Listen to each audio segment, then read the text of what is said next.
From a young age, Ibrahim looked up at the stars and wondered, who is the true creator of the universe?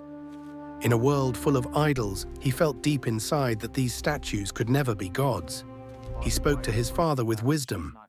Why do you worship what cannot see, hear, or speak? One day, he destroyed all the idols except the largest one, hoping to make his people think. The villagers were shocked. Who had dared to break their gods?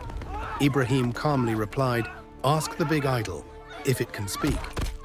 King Nimrod, furious, ordered that Ibrahim be thrown into a massive fire. Tied up, he was launched into the flames. Yet he remained firm in his faith in Allah. Allah said to the fire, "O fire, be cool and safe for Ibrahim," and he walked out unharmed.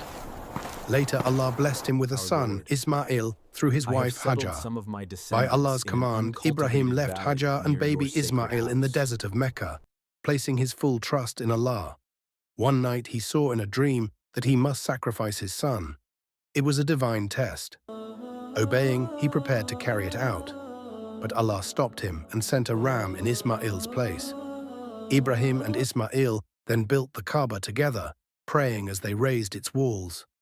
Until the end of his life, Ibrahim remained an example of deep faith, patience, and full submission to Allah. Ibrahim, peace be upon him, the close friend of Allah, an eternal role model for all humanity.